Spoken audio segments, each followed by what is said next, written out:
La Palme Transformation récompense les entreprises qui se sont transformées en mettant le client au cœur de leur stratégie.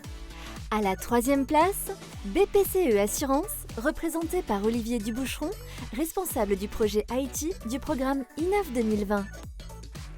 À la 2e place, HomeServe, représenté par son président Guillaume User. Cette année, le jury salue le premier club automobile de France avec 1 million de membres. Il propose un service d'assurance complémentaire qui prend en charge les frais non couverts par l'assurance principale. La transformation récompensée est un programme de polyvalence et d'autonomie des conseillers dans la relation avec les clients. Le gagnant de cette palme est le club Identicar. Merci d'applaudir Frédéric Jobert, directeur général adjoint du club Identicar.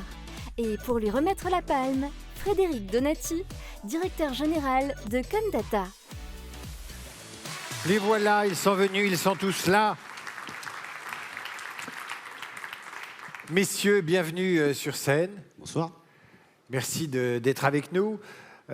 Comment l'accélération du digital pendant la crise a transformé vos organisations? Je vais vous poser cette même question. Et je commence avec vous, Olivier Duboucheron, responsable du projet IT du programme Innov 2020 chez BPCE Assurance. Welcome. Bonsoir à tous. Alors, je suis un peu embêté de répondre à cette question parce que je ne représente pas la société de BPCE Assurance. Donc, on va parler du programme Innov 2020 qui a commencé en début 2028. On était 200 personnes, on a construit des parcours. Donc il y avait aussi bien des conseillers, des caisses d'épargne, des banques populaires, des différentes IT du groupe BPCE. Ça a commencé quand? Le 1er janvier 2018. 2018. Parce que vous avez dit 2028, d'accord. Et j'ai cru que c'était la FRC Non, dans 7 ans. Et je me dis, à ce moment-là, maintenant avec la physique quantique, tout peut arriver, vous le savez. Si ça se trouve, on est en 1917 et les bolcheviks vont envahir la salle.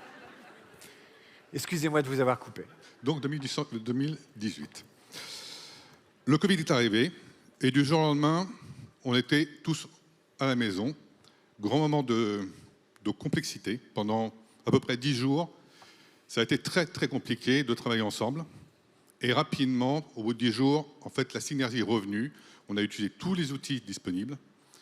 Et on a même, pendant cette période, fait ce qu'on appelle un REX IT, c'est-à-dire qu'on a remis un petit peu à plat tous nos process de programme.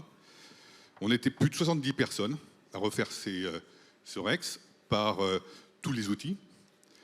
Et ça a été un grand succès. Aujourd'hui, on est maintenant sorti du Covid et on est en télétravail. Donc en fait, on est passé du plateau, 200 personnes qui travaillent ensemble, à tout le monde à la maison, et maintenant c'est un peu un partage. Donc vous êtes content? C'est une belle réussite, oui. C'est une belle réussite. Je vous félicite pour ce prix et on se retrouve demain pour le débarquement en Normandie. Deuxième prix, c'est Guillaume User, président de HomeServe. Même question, comment l'accélération du digital pendant la crise a transformé vos organisations? Quelle époque vous choisissez-vous? Le 21e siècle? Oui, d'accord. Très bien. Non, ça vous va? Ça me va. Nous, on avait la chance, avant la crise sanitaire, d'avoir démarré un programme de transformation de l'expérience client qui s'appelle CARE, Customer Ambition for Redesign Experience, en français dans le texte. Basé autour de la symétrie des attentions, on parlait de lien entre les collaborateurs, nos clients et nos prestataires de services, parce que HomeServe, c'est une société qui intervient chez les clients pour réparer, dépanner, lorsque vous avez une fuite d'eau, un problème électrique ou de chauffage. Donc quand la crise est arrivée, la maison, elle s'est retrouvée finalement au cœur des préoccupations des Français. On y vivait, on y travaillait, on y faisait l'école. Et donc on a été impacté de plein fouet par une augmentation finalement et une intensification de la relation client, bien sûr sur le digital, réseaux sociaux, espace client, le bot, mais pas que, aussi traditionnellement par le téléphone ou par les canaux email. Et donc, on était prêts, on a beaucoup travaillé, on était un peu en première ligne, ces techniciens du bâtiment qui intervenaient chez les Français lorsqu'ils étaient confinés chez eux, ils ont eu un rôle aussi important. Et donc cette palme, on est très content de l'avoir, c'est la 2e place, la 2e année qu'on est à la 2e place, ça doit être le Poulidor de la FRC. Vous savez, on peut devenir très connu comme ça. C'est vrai.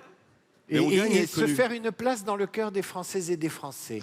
Et donc cette palme, je la dédie bien sûr aux acteurs de la relation client chez HomeServe, mais aussi à nos 4000 prestataires qui interviennent 24 heures sur 24, 7 jours sur 7, sur tous les clients qui nous font confiance en France. Ils sont plus d'1 million. Eh bien, vous aussi, vous m'avez l'air content.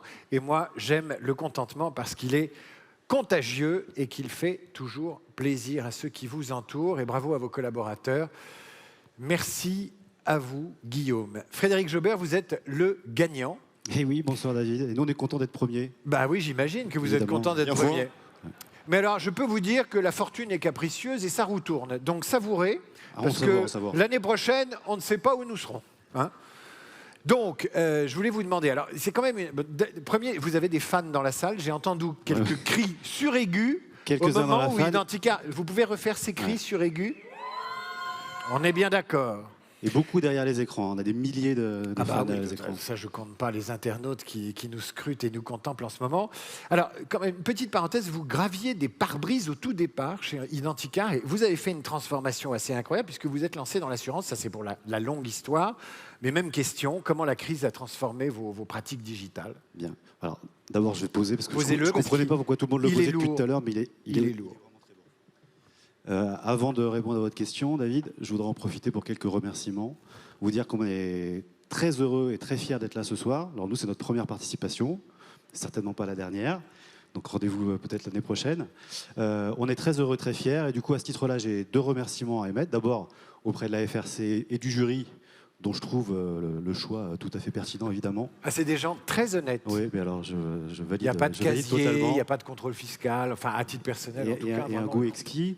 Remercier parce que ça vient encore une fois confirmer, et tout ce que j'entends ce soir encore plus, que la relation client qui est au cœur de notre stratégie est évidemment le moteur, le cœur du moteur de ce qui se passe en ce moment dans nos sociétés de services ou d'assurance, comme ça peut être un peu le cas pour nous. Ça, c'est le premier remerciement. Le deuxième remerciement, en fait, je suis réceptionnaire d'un prix qui est très lourd et que je vais rapidement donner à mes équipes, que vous avez entendu crier, puisque je ne fais que récupérer le prix du travail et de l'innovation qui a été mené par toutes les équipes. Donc je veux évidemment les remercier ce soir, ceux qui sont présents dans la salle comme ceux qui sont derrière leur écran. Voilà, ensuite, pour répondre à votre question, écoutez, en termes de digitalisation, on a plusieurs façons de répondre, enfin j'ai plusieurs façons de répondre à votre question. Évidemment que les 18 derniers mois nous ont obligés à digitaliser tant notre travail en interne que la relation avec nos clients. Évidemment, vous parliez tout à l'heure d'une expérience non pas sans couture, mais sans grumeaux. On est évidemment sur ce chantier pour proposer une expérience la plus fluide, la plus simple, la plus agréable possible auprès de nos clients sur une partie digitale, mais finalement de façon peut-être un peu paradoxale pour répondre à votre question. Les 18 derniers mois, la crise sanitaire et ce qui s'est passé pour toutes les entreprises nous ont permis de confirmer le calibrage de la digitalisation de notre relation avec nos clients. Alors c'est une phrase hyper longue en fait, je m'en rends compte. Tout ça pour dire qu'on s'est rendu compte que pour être proche de nos clients, il fallait aussi et surtout qu'on mette le digital au service de l'expérience et du lien humain. Donc chez Identica, il n'y aura jamais de chatbox. Quand vous répondez à un chat, eh ben, vous aurez un conseiller ou une personne physique derrière qui vous répondra. L'intelligence artificielle, c'est très bien, dès lors qu'elle est au service de la relation et de la proximité humaine. Et chez nous, ça s'est traduit notamment pendant cette période de crise par des initiatives des collaborateurs. Je peux vous en donner 2, puisqu'on parle de la transformation par l'expérience client. Des collaborateurs nous ont proposé de contacter nos clients les plus âgés pour prendre des nouvelles. Non pas pour leur proposer des services ou pour leur parler de leur complémentaire auto, simplement pour prendre des nouvelles. Et toute l'entreprise, pas que la relation client d'ailleurs, a eu l'occasion de participer à cette initiative et passer des coups de fil, savoir comment ça se passait. Vous avez fait vœu vraiment de renoncement au chatbot? Alors, j'en fais le serment. Vous en faites le serment? J'en fais le serment chez Identica, quand vous parlez par le chat, ou quel que soit le canal de communication, vous parlez avec quelqu'un au bout. Un être humain, tout à fait. Vous savez qu'il y a des perveilles qui perdent les chatbots parce qu'ils sont persuadés que c'est des machines pour jouer avec eux. S'ils trouvent quelqu'un, ils sont déçus. Alors, ils seront déçus chez nous. Ça peut arriver, hein, vous avez des gens un peu... Mais ils peuvent jouer avec nos collaborateurs qui sont très créatifs aussi. La deuxième expérience que je voulais partager avec vous, je suis désolé, je suis un tout petit peu long et je vois... Faites vite, je vais le parler temps très presse. vite. Le temps presse. On a mis en place de la même façon pour transformer l'expérience client aussi en interne, la possibilité pour tous les collaborateurs de l'entreprise de participer à cette relation avec nos membres, qui soit évidemment de la relation client, au téléphone ou par ailleurs, ou qui soit n'importe quel autre collaborateur dans l'entreprise. Donc, il pourrait vous arriver, si vous êtes client Identica et que vous appelez le lundi matin au moment où ça bastonne un petit peu, que je vous réponde au téléphone pour vous dire que je ne suis pas très bien placé pour répondre techniquement à votre demande, mais que comme j'ai de l'équipe, je vais prendre votre demande en compte et puis qu'on vous rappellera pour répondre peut-être plus tard. Et vous pensez que je vais me satisfaire de cette réponse? Appelez lundi matin, j'espère que j'aurai l'occasion de discuter avec vous. Olivier, Guillaume, Frédéric, bravo. Vous parlez de vos métiers avec passion. La salle le sent et ça lui fait plaisir. Et il faut toujours remettre le métier à l'honneur. C'est toujours le métier et la qualité qui font l'excellence d'une entreprise. On peut aller piocher des valeurs partout ailleurs, etc. Si on n'est pas fier de ces métiers et qu'on ne les fait pas comme un vrai artisan, on perd quelque chose de vue. Messieurs, je vous salue tous les trois. Vous avez les félicitations et les applaudissements de la salle.